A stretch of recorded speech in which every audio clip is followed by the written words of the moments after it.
नमस्कार विद्यार्थी मित्रों, हिंदी विषय में पाठ 2 बढ़ते कदम। अभी तक हमने 4 टॉपिक पर बातचीत कर ली है। पाठ्य पुस्तक में आगे का टॉपिक दिया है में, के अंदर, के ऊपर, के नीचे, के पास। अब इन सभी शब्दों का उपयोग हम लोग अपने वाक्य में कब और कैसे किस तरह से करते हैं वो यहाँ पर चित्रों के माध्यम से आपको दिया गया है। तो आइए समझते हैं कि ये सारे शब्द कैसे कैसे उपयोग होते हैं। तो पहला चित्र जो आप देख रहे हैं, उस चित्र में एक कमरा है। कमरा में एक पिंजरा पड़ा है और पिंजरे के अंदर एक चूहा है। ठीक है, तो ये चित्र के आधार पर हमें ऊपर दिए गए शब्दों का वाक्य प्रयोग करना है। तो इस तरह से करेंगे, यह चूहा है, चूहा पिंजरे में है, पिंजरा कमरे के अंदर है। तो ये सभी सहायक कारक क्रियापद जो हमको यहाँ पर संकेत देते हैं कि कौन सा शब्द कब और कैसे प्रयोग करना है। दूसरा चित्र आप लोग देख सकते हैं जिसमें एक मेज मतलब टेबल। तो वो जो मेज है, वो मेज के ऊपर किताब भी है और पेंसिल भी है। अब हमें वाक्य में प्रयोग करना है, तो इस तरह से वाक्य बनाएंगे, यह किताब है, किताब मेज पर है, किताब के ऊपर पेंसिल है। तो इस तरह से इन शब्दों का उपयोग वाक्य में हम लोग करेंगे। एक और चित्र है मेज का, और उस मेज के नीचे बिल्ली बैठी हुई दिखाई दे रही है। ठीक है, तो यहाँ पर चित्र के हिसाब से वाक्य बनेगा, यह बिल्ली है, बिल्ली मेज के नीचे है। मतलब वो मेज के नीचे बैठी है, इसलिए ये वाक्य बनेगा कि बिल्ली मेज के नीचे है। अब एक और चित्र यहाँ पर दिया गया है जिसमें एक अस्पताल का चित्र है। अस्पताल के चित्र के पास में एक पेड़ भी है और पेड़ के नीचे एक स्त्री बैठी हुई है।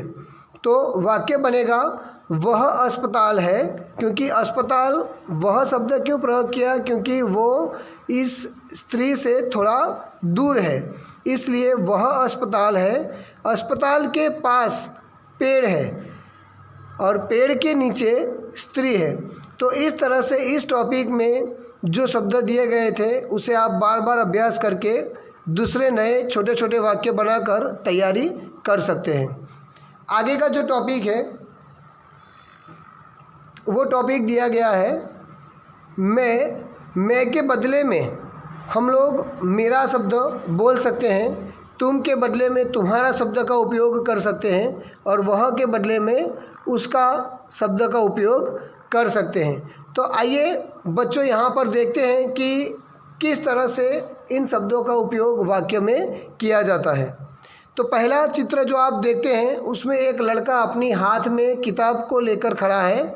तो वाक्य बनेगा, यह किताब है। अब यह शब्द जो आपको दिखाई दे रहा है वो उपयोग क्यों हुआ, क्योंकि लड़के के पास किताब है, किताब उसके नज़दीक है, इसलिए यह का उपयोग करके वाक्य बनाया गया है। यह किताब है, यह मेरी किताब है, मतलब वो खुद की बात कर रहा है। ठीक है, उसके बाद दूसरा चित्र दिया गया है,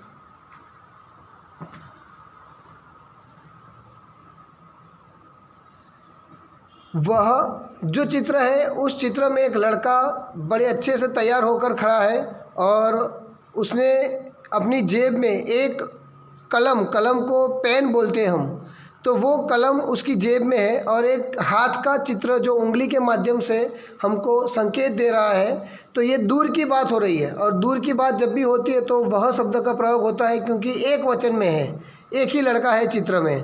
तो वाक्य बनेंगे, वह कलम है, वह अनिल की कलम है, कलम उसकी जेब में है।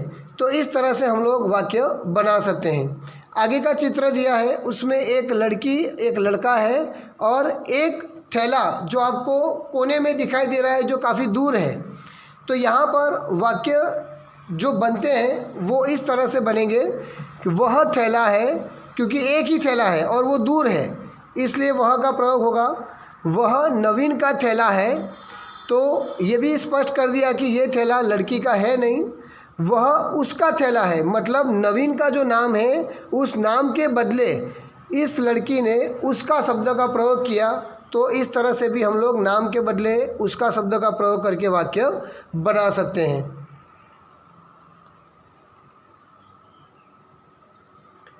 आगे का चित्र है,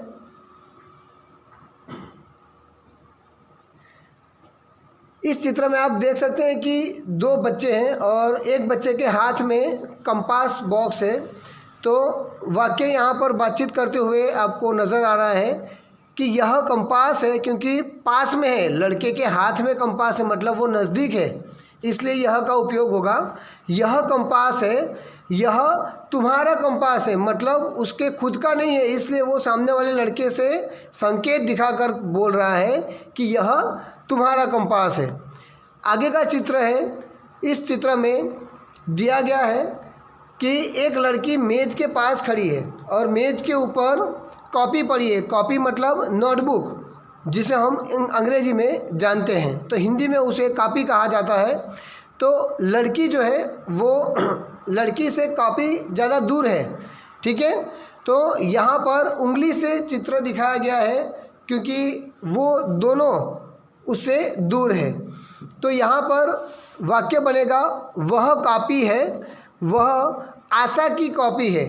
तो इस तरह से यहाँ पर इस टॉपिक में जो बातें हमको सीखनी थी वो यहाँ पर एग्जाम्पल के माध्यम से हमने देखा और जाना। तो इस तरह आगे का टॉपिक इसी पाठ 2 में दिया गया है और ये आखिरी टॉपिक है इस पाठ का, जिसमें कहाँ, कब, कौन, कितने, तो ये सारे जो शब्द दिए गए हैं ना, वो शब्द क्वेश्चन मार्क बनाते हैं, प्रश्न बनाते हैं। और ये प्रश्न बनाने वाले शब्द हैं जिसको यहाँ पर एग्जाम्पल के माध्यम से ये चित्र दिया गया है और चित्र के माध्यम से काफ़ी सारे प्रश्नों के उत्तर हम लोग आगे देखेंगे। तो यहाँ पर चित्र आप ध्यान से देख सकते हैं। चित्र में एक पेड़ है बहुत बड़ा, पेड़ के पास में बहुत अच्छा घर भी है। घर के आंगन में यहाँ पर 2 मोर आपको दिखाई दे रहे हैं। एक गाय पेड़ के पास खड़ी है, गाय के पास एक लड़की खड़ी हुई है जो उससे प्यार करती हुई नज़र आ रही है, बातचीत करती हुई नज़र आ रही है। और पेड़ पर जो आप बंदर देख रहे हैं तो वो बंदर भी मस्ती कर रहे हैं और मस्ती के साथ साथ वो आपस में बातचीत भी करते हुए आपको नज़र में आ रहे हैं। तो आइए बच्चों, इस चित्र के माध्यम से जो प्रश्न बनते हैं उसे उत्तर के माध्यम से हम लोग सीखें।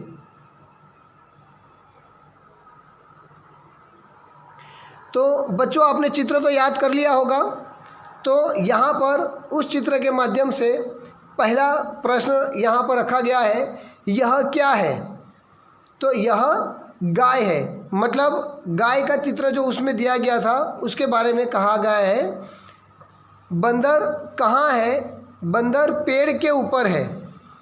गाय कहाँ है? गाय पेड़ के नीचे है। मोर कब नाचता है? मोर बादल आने पर नाचता है, जो आपने चित्र में देखा था बादल का चित्र। बंदर क्या कर रहे हैं? बंदर उछल कूद कर रहे हैं।